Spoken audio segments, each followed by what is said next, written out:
Okay, so welcome to the second seminar of Flyin Miata Summer Camp 2024. We're going to talk about the NC Turbo Kit. So first, if you guys have questions about what I'm talking about, feel free to raise your hand. If you have general questions, we'll have time for that at the end. I'm happy to answer whatever questions you have, or say no comment. So to start off with, some of this is going to be a little bit redundant with last year if you were here, but what are our goals? So we started off establishing goals with this turbo kit. So the kind of the saying is you have three choices: cheap, fast, and reliable. Pick three or pick two of them. We tried our hardest to pick all three if you replace cheap with economical. So reliability, extremely high on our list. We only replace things if they need to be replaced because Mazda engineers, as we all know, do a very good job with this car. We've been doing turbo kits for a few decades now, so we've got a little bit of an idea. So we applied all those lessons to this kit and things that we've learned on the other kits and what we can do better and so on and so forth. So we've applied all of that. Reliability is very high on the list, but also power, right? That's why we're doing this. So quick spool, good power, good thermal management, all of that kind of stuff. And then, of course, 100% emissions legal. So no funny business, no, well, if you can slip it through this and slip that guy $500, then maybe you can get it through. It's just, nope, here's a piece of paper, it's done, nothing weird, all 50 states. So, yeah, and those were basically our goals. So with that, I'll kind of run through the turbo kit now. So the big difference between last year and this year, last year we had literally, I think the day before got the hoses for the kit. So it was very, very, very early. This, we've done a lot of driving. We've literally driven across the country, lots of track days. And this is not 100% production, but it is a solid 95% production of what the kit is going to be. And we are stockpiling the shelves with all the parts right now as we speak. So let's see, we'll do the exhaust stuff here. So we've got an exhaust manifold that is carefully shaped for good flow, but also the other things that you need in a manifold, or in this manifold, such as proper orientation for the center section for the oil drain. So you can't rotate it more than 20 degrees or you're not going to get proper evacuation of the oil out of the center section. So you're going to coke oil in the middle. So that's why there's kind of a notch, still good flow, but kind of a notch in that number one runner. And then we also, that's harder to see, but take my word for it, you can come up here afterwards. There's a metal drain tube here that forms right around the manifold to take it down so that the rubber stuff is not close to the hot stuff and it fits perfectly and we get the proper center section orientation there. And by rotating at 20 degrees, that also lets us get the right thermal siphoning here. So it's canted at an angle, so air bubbles and heat are going to travel up and out. And I'll get more into that in a minute. So since this is 50 state legal, you have to have a catalytic converter. You delete a cat, it's illegal. Doesn't matter what state you live in, it's federally illegal. So we're not doing that. So we are, to keep things economical, we're reusing your stock cat, and there's a flange that you will need to weld on, or you could just buy a brand new cat from us with this already welded on. So it's basically a question of time/abilities versus money on that one. We've got this outlet here that is cast. So cast gives us a fair amount of freedom with the geometries, so we can make everything. This thing looks super goofy, and it was fun to design, let me tell you. But basically it snakes around so that the cross-sectional area is constantly increasing, because as the exhaust gases cool, they get bigger, right? So you want the diameter to get bigger. So it's constantly increasing, and it just snakes around and drops right in, so it does that with a 4-inch V-band. 4-inch V-band is pretty standard off-the-shelf stuff. From some perspectives, it looks like it's super narrow and choked off. But if I look at it here, oh, that's really narrow, and then I rotate around here, oh, no, That's actually really wide. So that's why I say cross-sectional area is generous, and then everything is really smooth and good flow, all that fun stuff. So on the intake side of things, we put the air filter in a cold corner over here under an air box. And we'll get into, after we do this, we'll talk about the technical hurdles that, and the things that we have discovered along the way. So air box right here in a cold corner. It's open to basically on the bumper cover, under the bumper cover here. So it's pulling in ambient air from right there. Custom formed silicone hose. This stuff is super durable. You can do whatever you want to it. And it will last, makes it much easier to install, and it decreases the potential failure points. So between the turbo and the intercooler, we don't have any extra joints, literally. Attaches to the turbo, attaches to the intercooler, attaches to the bypass valve. That's it, instead of multiple couplers so that it's installable and all that. So turbo, custom wastegate bracket. We put an elbow on the compressor housing here to get everything lined up. This snakes around the battery because one of the design goals that was source of much consternation, I suppose, was retaining the stock battery. I really was very hard against putting a small, compromised, maybe expensive battery in, so we didn't. So we have a custom battery box that moves the battery over 40 millimeters and gives us the room to snake this on the side of the battery box. So it goes down here. This mounts to factory mounting points. There's a few, I'm biased, but there are a few kind of neat detail things that I like on this kit. This bracket, we put a bunch of triangles in it. Looks kind of neat. Also saves nearly a pound of weight. So that was the main goal in doing that. You do have to drill a hole in the bulkhead for this hose. So we have a 3D printed piece here that gives you basically crosshairs. So you bolt this in, you can mark exactly where you need to drill it, you pull it back out, you cut those pieces off, put it back in, and now it's a buffer to protect your hose from that hole and also seal it up. On the other side, we're using a hole that exists already because the NC has a cold air intake already, which is why we don't sell one, because it's very good from stock. But it has a big hole in the bulkhead to start off with. We don't want to pressurize, just very briefly on cooling, you want high pressure air here, you want low pressure air here, and any time air can escape from here to here without going through the heat exchanger, you're shooting yourself in the foot in terms of cooling your car. So to that end, we have this piece that goes in that hole to block that off, to not eliminate, but decrease the pressure between the two of those.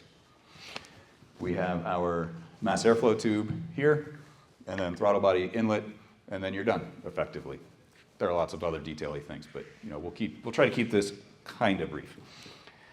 So that is the kit. Super easy to install, very durable. We've had it, like I said, literally across the country, on track a bunch of times.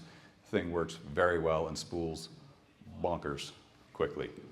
Again, I may be biased, but I am impressed. So let's see here. So, and arguably the biggest point is the calibration. So the tune, the map. So we have worked with an OE level calibrator, calibrated success, to do this mathematically and scientifically. And we're not saying, well, let me punch in some numbers and okay, I've got the right air-fuel ratio and now I've manipulated my ignition and it's not knocking, so we're good to go. Cool, it runs. And it will. I mean, that would make a functional vehicle. We started at the very beginning. So we chose the fuel injectors that we needed for the power, and then we put those on a test bench. We decided, or we determined exactly what the parameters, what the characteristics of those injectors were. At this voltage, it flows this much fuel, the pressure changes this much, at that voltage, it's this much, so we have a full characterization of that fuel injector, so we know exactly what it's gonna do. The mass airflow sensor, We put it on a flow bench with the entire intake setup, and so we know that X airflow equals Y voltage.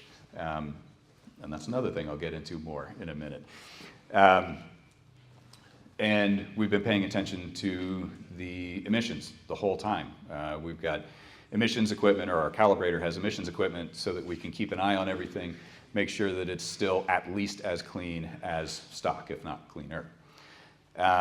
Speaking of emissions, catalytic converters. A lot of NCs can kill catalytic converters. We have paid attention to that. So we have, or had at least during development of that tune, thermocouples and pressure sensors and everything in the exhaust stream, and thermocouples in the cat. But anyway, we were keeping a close eye on the temperature of that, and we would manipulate the timing and the air-fuel ratios to make sure that we're doing everything we can to keep the stock cat healthy. The stock computer also has catalyst protection built into it. We have adjusted that protection to be specific to this kit and the specific dynamics basically that are going on in that kit. So, and it shows. It's smooth, it's friendly, it's easy, there's no funny business. And you could still kill a cat on track if you try hard enough and you're driving long enough and so on and so forth. That said, it should last a very long time. We've certainly had no issues with it. Okay, so technical hurdles. What did we find out? Where were we like, oh, this will work, and then, oh no, that doesn't work very well. We need to do that differently. The very first thing was the intake. So the intake hasn't changed a lot from our initial plan. It was always going to be in this corner. It was always going to be behind a baffle. But we weren't really sure if we were going to put a lid on it or not. So well, I should have grabbed that prop, but it's too late. Anyway, so it's not fully sealed to the hood, and there's a little bit of a passage here. How big of a difference is that going to make to our intake temps? And we had it, again, all instrumented up. It made a very big difference, turns out. Our intake temps were quite high. It's tucked in a cold corner behind a baffle, but without a lid, so it's not fully sealed. Say it's 50% sealed or something like that. Our intake temps were quite high and not acceptable. So we put a lid on it, and now when you're moving, the intake temps are basically ambient. It does heat up a little bit in stop and go traffic when stuff heat soaks, but it actually comes right back down in a hurry once you're moving. So that was fortunately very easily solved, frankly, but it was a big thing to look at.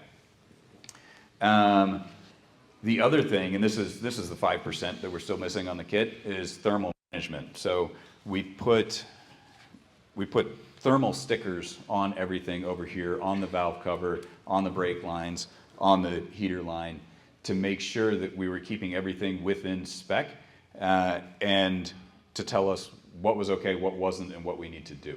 So we invested quite a bit of time in a plan, and that plan is no longer plausible. So that is the part that we are now investigating, but everything will be instrumented so we know what it is and whether it will be healthy, safe, and long-term reliable. So one of the other neat things is cooling and turbo water flow and that kind of fun stuff. So with the NA&B reroute, we discovered through working with the local university and all that fun stuff that the turbo makes the coolant, so these turbos are water cooled, and that makes a huge difference to their longevity. It means you don't need all the goofy turbo timers from forever ago and all that business. But it means that it makes the coolant very, very hot. So the coolant that comes out of the turbo is very, very hot. So with the standard setup, quote unquote, whatever that means, the water comes in and then it dumps back into the engine without getting cooled off first. So our initial plan had it dumping into the expansion tank because that was pretty easy. And that dumps into the radiator, but it dumps into the cold side of the radiator, which means that that water does not get cooled off before it goes into the engine. So we have custom formed silicone hoses back here that basically ensure that the water goes into the upper radiator hose, which means that it gets cooled off first before it pulls into the engine. So, and again, I'm a nerd for the custom formed silicone stuff. It works so well. So we did that, and that has been very helpful as well. One of the other neat things is with the mass airflow setup. So this was our original setup right here. And we discovered a couple of things. For one, the diameter was not big enough for the horsepower. So we had to increase the diameter to slow down the flow so that the stock mass airflow sensor would still read correctly the volume of air, the mass of air that we're putting through the system. The other thing we discovered was that there's too much hysteresis at lower flow rates. So the voltage off of, sorry, maybe I'm going a little bit too nerd on here, but basically, I'm getting lots of big thumbs up, so good. So basically the signal off of the mass airflow sensor would fluctuate too much at lower airflow rates, which it would function, it would be okay, but it's going to hurt your drivability, it's going to hurt just basically the refinement of the car, and potentially the safety, but mostly the refinement. So we basically modified things. So this is an off-the-shelf tube for the MAF sensor. This is a custom one specifically for us that is longer. So that means the airflow is going to be as straight as possible. Really, the goal is to get the airflow as straight and settled and laminar for the nerds as possible when it hits the mass airflow sensor. So we made the mass airflow tube as long as possible. We made a step in the silicone. So if you look at this, you can't really see a step where it goes onto the aluminum, right? Which means that there is a step inside of the silicone where it stretches to meet that diameter. So we did this. So there's a step on the silicone now so that there is not a step on the inside of it. We also, it's real hard to eyeball, but this is 2.5 inches and this is 2 3/4. So we tapered it very, very smoothly. We moved the MAF as far away as possible from any kind of bends, that kind of thing. So just detail-y kind of stuff like that that really makes the kit very nice, very refined. So who wants to know how much this kit is going to cost? I'm seeing lots of hands and pointing and such. Well, do we have guesses? 5K. 7. 57.89. $1. It will not be $1. My apologies. Well, the good news is that if we're ignoring the $1, low man wins, $49.99. That is a complete kit with all the heat shielding, all the water lines, all the custom stuff, the calibration. That does not include a modified cat, but it does include the flange so that you can modify yours. So that is all in. As far as timeline, to preempt that question, we have been having some struggles with our foundry, so that has pushed the timeline a little bit. Right now I'm a little hesitant to say anything, but probably end of the year. That's our current goal. Can I have one of these for my ND, please? It'll be a struggle to make this one fit. How good are you with a welder? Or maybe just duct tape, I don't know. Yeah. Just wondering, how much is it for the pre-prepared cat? Okay, how much is it for the pre-prepared cat? I don't know. Somewhere in the vicinity of $1,000. Stock cats are not cheap. No. Yeah, we don't want your core. Sorry. Stock cats are actually illegal to sell. Or sorry, used cats are illegal to sell. So no. But they are worth money, so you can go, take a little bit out of that by taking it to your cat recycler. Yeah. I have a few questions, but we'll start with the cat. Is there like a recommended, or I guess like, what method of welding should be used for that? Okay, so what method of welding should be used for the cat? Kind of whatever you want, I guess, but I would use MIG. MIG is easiest. It doesn't need anything fancy. It's a slightly sloppy fit, just to make sure that it's better to be a little bit too big than to be too small type of thing. And in my experience, I'm I can technically occasionally TIG things, but MIG is quite a bit easier to do that kind of thing with. So, yes. And then you were mentioning that coolant temps coming out of the turbo were like really high. Yes. That's going to require, you know, a new. I would expect that to be a requirement for a new radiator that has more capacity. Is that the expectation? And then like, what kind of like coolant temperature differences are you seeing from like stock to this kit? Okay. Let me try to pick those out. Do I need an upgraded radiator with this kit? Really depends on what you're doing. If it's a street car, you'll probably be okay. You know, an upgraded aluminum radiator would give you more capacity and more efficient cooling and all that fun stuff. So that would be preferable. But honestly, for a street car, you probably don't need it. For a track car, yeah, you definitely need it. And now I've forgotten. What was your second question? Coolant temps coming out like before and after. So coolant temps before and after. They just are what they are. Basically, there are way too many variables to be able to nail that down. You know, some of those we can control, some of those we can kind of control because we're not NASA or Mazda. But the short version, I guess, is that more heat will be produced, but depending on exactly how much heat you're producing, you can likely still shed that heat so your coolant temps will stay stable. Does that make sense? So, did you have one more question? Or was that it? That was it? Okay, cool. For now. Yeah. Yeah, for track days, for instance, do you recommend, do you feel like you need louvers or anything else additional besides an upgraded radiator? So for track days, would you need anything besides an upgraded radiator? That is also a bit of a loaded question. It depends. You know, if you're in Maine on a track with lots of wide open straights, probably not. If you're here, where there are not many straights, so there's not much airflow, and all the perfect storm of cooling that we have out here with high ambience and low humidity and all that fun stuff, very possibly. So it's going to depend on your situation, but I would not say it's an outright requirement, if that makes sense.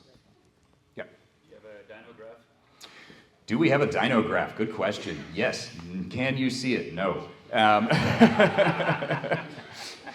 So we are very conservative on power numbers. We want to make sure that we get everything dialed in and under promise and over deliver. So all of our dyno charts at this point are development dyno charts, if that makes sense. The boost level wasn't quite right. We don't have a before dyno, so on and so forth. So no, we're not ready to share specific numbers, but we are very happy with the power output, and it is solidly mid 200s at the 8 PSI that this kit runs. Is that on 91? That is, yes, excellent question. Thank you. That is on 91. Is that wheel or flywheel? That's wheel. Sorry, we got one all the way in the back. So the DDR turbo ND is a quick scroll, and this is a single scroll, but it's really, really responsive from, you know, my ride along in Nancy. What do you guys do to engineering-wise to get really good response and minimize turbo lag? So this is, Luke had an ND turbo with the BBR with a twin scroll turbo. He rode in this car on track yesterday. And if I can paraphrase, was amazed and blown away by how responsive the turbo is. And how did that happen? Yeah, good, I'm getting a thumbs up. So basically, we did that by paying attention to everything that I talked about at the beginning. You know, this is a goofy shape, but it's constantly increasing in cross-sectional area, and so it has really good flow. Same thing with the manifold. All of these, the bends are as open and smooth as fitment will allow. So that kind of thing, because this is not, I might have missed that part in repeating what Luke said, but this is not a twin scroll turbo. This is a 2860 RS, fairly standard, but it does spool very, very quickly. Sorry, you were next, yes. You didn't mention clutch, so OEM clutch, okay? So, based on our experience with our old supercharged cars, I would say that with an OE clutch, if you have an OE clutch that's not slipping, go ahead and run it. It'll probably be fine, depending on its health. at that point. But when it burns up, I would upgrade your clutch at that point. So it's close enough that you'll probably be fine for at least a bit. I'm not going to say that it's a requirement. With our NA and B kits, it's basically a requirement to change the clutch from the get-go. So. You said you could run it on stock ECU, or you need like an ECU tech tuner? So, good question, and thank you, because you reminded me of something that I forgot. So the question is, can you run it on a stock ECU, or do you need some kind of tuner? And the answer to both of those is yes, with a big asterisk. So stock ECU, but stock ECU remapped, which is included with the kit. So you don't have to do anything else. To piggyback on your question, I had someone ask me the other day, oh, but you're going to do custom tunes for each car individually, right? Absolutely not. No, we don't need to, because we have started in math and science and an OE level of thinking, and we've laid everything out so that, I mean, does Mazda give a different tune to each car that they send out?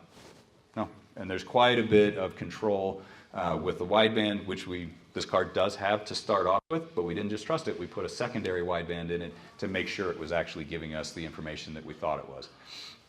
So, no, not custom tuning each car, because there's no need to. Any more questions? Yes? My wife often smokes me with her flappy paddles. Does it work with auto, or do you test it?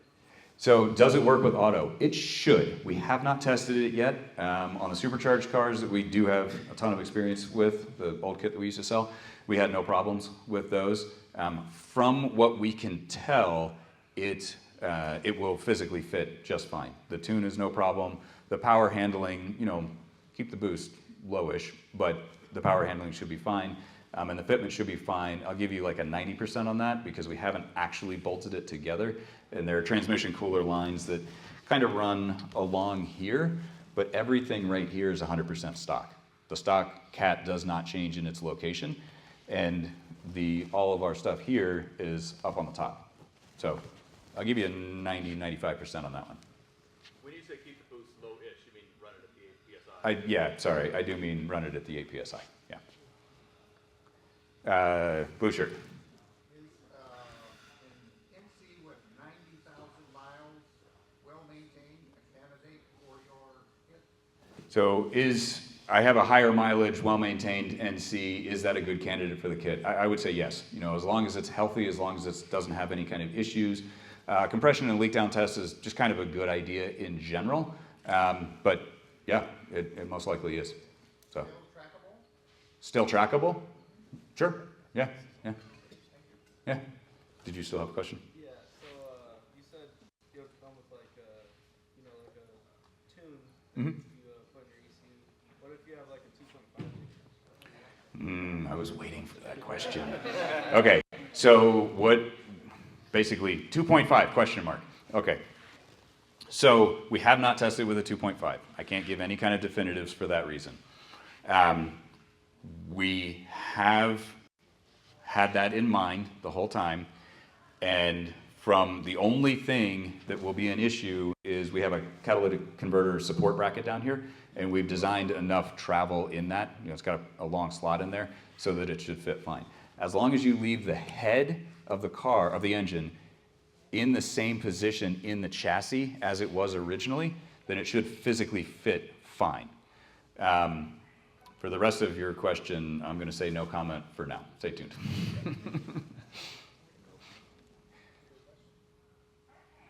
Yep. So my question was on 2.5 stuff. So you're basically going on your own for tuning, right? That's not what he said. That's not what I said. He said no comment. Okay, so I heard at the track yesterday, I don't know who it was, that the bottom ends on those aren't as turbo friendly. Is that true or not? Okay, are the bottom ends of 2.5s as turbo friendly? I don't know. I don't think they're worse. I know they're not quite just a bone stock one with the balance shaft deleted. They're not awesome for extended high RPM use because they're no longer balanced and they have a tendency to tear themselves apart. So you want to be careful with that, but for a street car and for an occasional track car, you should be fine. As far as the strength of the bottom end, honestly, I don't know. I have not heard anything, but I certainly can't give you a definitive on that one. I think there are a lot of turbo 2.5s running around, but I don't know. Yes? ETA is TBD. At this point, we've had some delays just in the production of stuff because this is not a build to order. If you order one, we're going to build it, and in a week or a month or whatever, we'll ship your kit. It's, oh, you order one? Cool, we'll ship it tomorrow. Or maybe even the same day, who knows? So we are stockpiling all the parts right now. We're having some production issues with the cast stuff. So the current estimated, emphasis on the E, is the end of the year. More questions? Yes. So you moved the battery smidge and packaged all this, all your turbo componentry. Mm-hmm. Do you see any changes to routine maintenance procedures or any difficulties with maintenance that come with that? Okay. Like non-turbo maintenance? Sure. Yeah. So really the question is, what do I have to do for this maintenance-wise that I didn't have to do before? Nothing. There are water lines and there are oil lines. You shouldn't really ever need to mess with them, but that's a good thing to keep an eye on. The silicone that we use is very high quality. We use a heat sleeve where it's necessary. We like little detail stuff, like this fitting right here is custom so that we can make installation easier and so that we get the silicone farther away from the heat of the turbo. So there's a lot of little detail stuff in there that means that really maintenance shouldn't be a thing. Stay on top of your oil changes. You should always do that. And if you're tracking the car, just kind of give it a general check regularly. Will it affect regular maintenance? No, it won't affect regular maintenance. There's a new question, so we'll get back to you. Yeah, sure. Describe the warranty. That's not a thing we've gotten to yet. I would say 1-year warranty.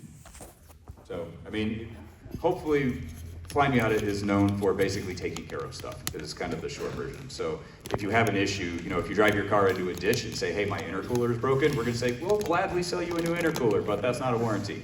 But if something actually fails, and it's the kit's in the kit that failed where it shouldn't have, we'll take care of you. That's kind of the short version. Blue shirt. That was my question. Okay, easy. Yes, sorry. I didn't quite see it, and that's just me for not looking, but where's the oil drain into? The oil drains into the drain plug, sorry. So it's going to be metal to here to get, and this is plastic and not 100% because we don't have those parts on the shelf quite yet. But it's metal to here, and then it's just a rubber line with a heat sleeve from there to the drain plug. So there's no drilling and tapping of the oil pan or anything like that. Is there any knock protection built in? What octane range can you run with that 91? Sure, yeah, so is there any knock protection built in? Absolutely, because this car has it to start off with. So we're just taking advantage of that. Now it has been recalibrated to this specifically. So yes, is the answer to your question. Yeah, you're good there. Two-step options included. Two-step, like launch control? TBD. Any more questions? Yes? So you've got a higher volume of oil and coolant circulating, just because now it's going through a turbo, I assume, and cooler. Are you noticing any differences in how long it takes the car to get up to operating temps before you heat on compared to this? Sure. So there's a higher volume of oil and water because we're adding another thing that needs oil and water. Is there any difference to how long it takes to warm up? No. Number one, the volume has changed very, very, very slightly. There's really not much of a change to start off with. And in terms of warm up, you have a warmer, if you will, right here. So no, I would not expect any change to warm up at all. Yes? I would guess that the upgraded expansion tank is not included. People should have that anyway, as a matter of course. Yeah, so we do not include an upgraded expansion tank because that's not necessary for installing this kit. As you mentioned, it is a suggested thing. I will take this opportunity to note that our battery box includes a new top bracket that is offset and custom specifically for the aluminum expansion tank, because it was a simple bracket for the plastic tank. It needs to be a little more complicated for the aluminum tank, but we've accounted for that, so it bolts in fine, no problem. And you can come up and see it in this car. Yes? Yeah, you mentioned oil drain from the turbo went into the sump via the drain plug. Right. So if you put a motor or something in there, you gotta pull that out, right? Yeah, if you've got a fancy quick drain on your oil drain plug, that needs to be removed. So we include a new fitting here that's a -8, I think. Basically, you get the really, really short version is you get a new drain plug, and anything you have in there has to go away. Okay. Yeah. Yeah. Okay. So I have fill in the blank other kit. What do I need to do to install this kit? Basically uninstall that kit and install this one. So he specifically has an Edelbrock supercharger. Okay, a silver one? Yeah, I don't think that one's in the Edelbrock, but regardless, if you have like our old style supercharger that has that replaces the intake manifold, you got to put the intake manifold back on, because that is a necessary part of the turbo kit, but not included because everybody should already have one. So there's stuff like that. So each situation might vary a little bit with exactly what you have to do. But the really short kind of 80% answer is put it back to stock and put this kit on. So, yes. Follow on Michael's question, you installed a supercharger, do you still install customers' kits? We do not do install kits right now. And this is why, because we have dedicated those service resources to development instead. So if we were still doing, and I apologize, I know a lot of people want us to install their stuff, I'd love to, but this kit, among many, many other things, would not exist, frankly, if we were still doing that. So, sorry, yes? You had to guess how many hours of R&D did you guys put into the kit? Oh, how many hours of R&D? I'm not sure that I want to guess that. A lot. How many are actually like on time cards is the question. Oh yeah, no, we don't worry about that kind of stuff here. Yeah. Since you don't do installs, do you have any reputable shops that you'd like to point people to for installs? So we do have a list of shops. We have a knowledge base on our website that has all sorts of excellent information. Was it help.flyinmiata.com? I shouldn't have. Yeah, help.flyinmiata.com. Lots of information there, including a handful of shops. I will say that we have made this kit as easy to install as possible, whether you're a professional or a DIYer. That does not mean that everyone can do it. We've seen some impressive things in the past.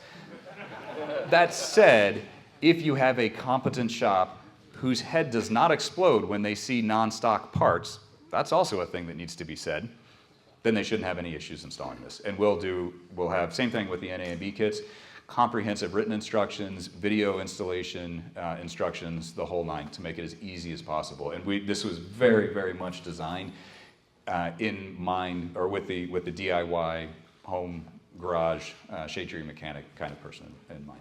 Yeah. Do you have an estimate for how long it would take to do a self-install? I figured that was going to be the follow-up question. So how long would it take to do the install? All of our installs up to this point have been very development-y installs. So if I were going to answer that question right now, it would be a couple of weeks. But no, realistically, it should be a very simple install, maybe 2 days. We will have numbers on that. I mean, rough numbers in every shop is different, blah, blah, blah. But something in that vicinity for you by the time we're selling them. So that is on our list to do. Maybe mention the test installs that are coming up. Yeah, we do have a couple more test installs coming up in the next month. So we'll have a couple more cars running around with this kit. And we're testing the actual installation. Yeah. So we're testing the installation through there, and that is when we're going to do or make some estimates anyway, because we have other things that we're doing, such as we have instructions, but they're 70%, which is obviously not good for public consumption. So we're going to make them 100% first. So that kind of thing. Yeah. Are any of those test cars high mileage? I think so. I don't know. Over 100, yeah. We might have internet questions in the back. I'll get you. Will this fit right-hand drive? Good question. That one I am less confident on. So the master cylinder, ironically, for an automatic it probably would. But for a manual, the clutch master cylinder is going to be right in this vicinity. And I really don't know, and I'm not 100% on where the steering column goes, and if any of our parts, basically, if the stock parts at least kind of are different between that. Anyway, I don't have a solid answer for you there. I am apprehensive about it at the least. Yes? Need a 2.5 to test on? Do we need a 2.5 to test on? I appreciate it, but no, not currently. I believe we have a plan in place for that. But thank you. Yeah. So it said cross-country and tracks, city tracks and Pacific higher altitude. Yeah, HPR. You did it. Yeah, so sorry, I'm speaking to the internet as well, which that may or may not mean anything. High Plains Raceway, outside of Denver, 5,000-ish feet elevation. Fun fact, we actually did a 45-minute session there because they weren't like doing the normal 20-minute session, so we just kept going. It was great. Is there anything you've learned doing this turbo that you're planning on retrofitting to the other generations? So is there anything that we've learned on this turbo that we're going to retrofit to the earlier cars?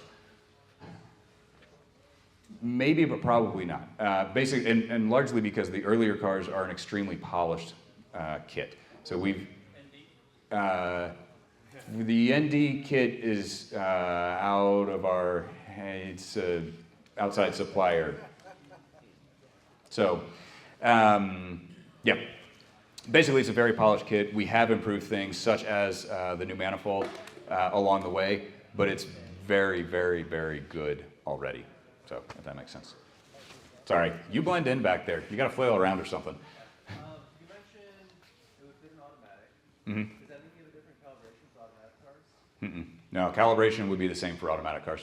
And for, say we find a perfect NC in automatic, I don't know anything about NCs. Is a manual swap in an NC as straightforward as an NA and B? Is a manual swap in an NC as straightforward as an NA and B? I don't have a clue. Can anyone else? No, I'm getting vehement head shaking. So find a manual car. That.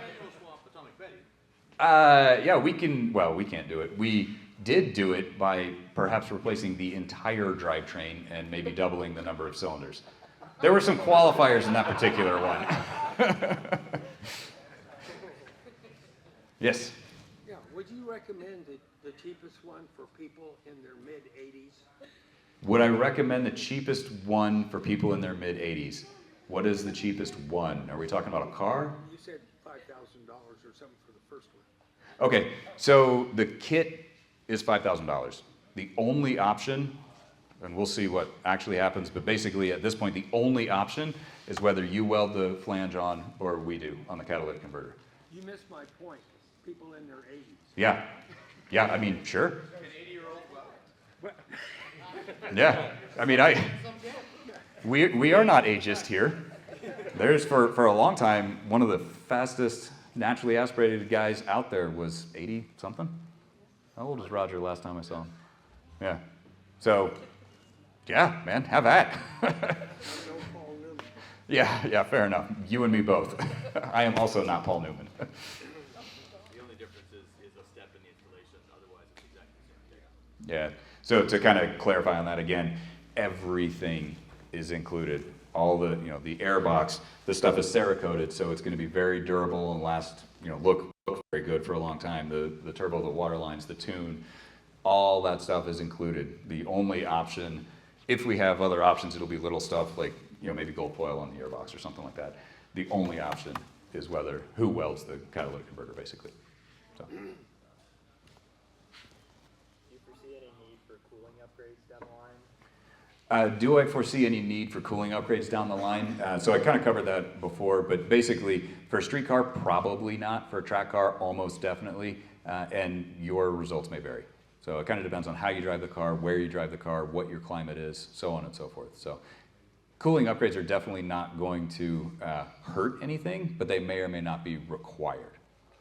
So we are, depends on how close we get to lunch. So we are running low on time, I will say that. Yes?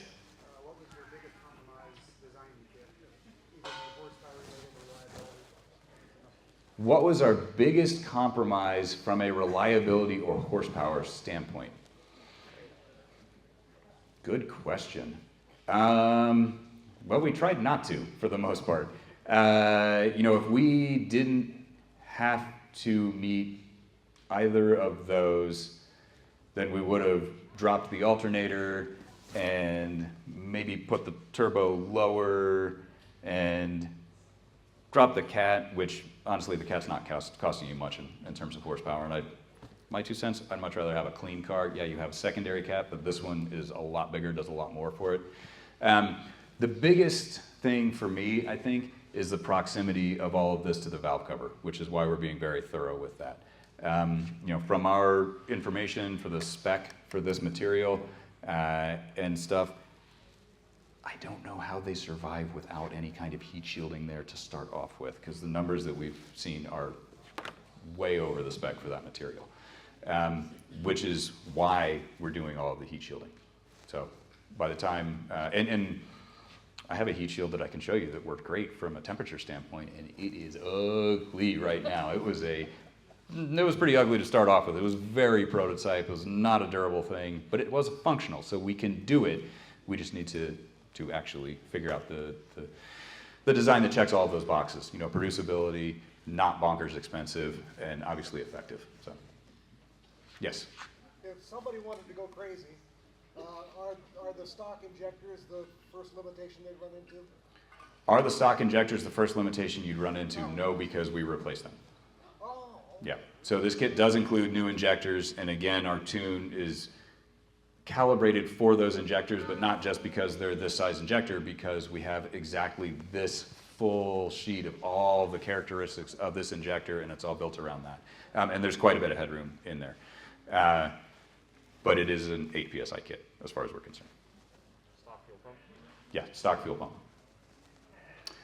Okay, so that is a 10-minute warning. That's only 5 minutes over. So if you have more questions, come on up. I will be here.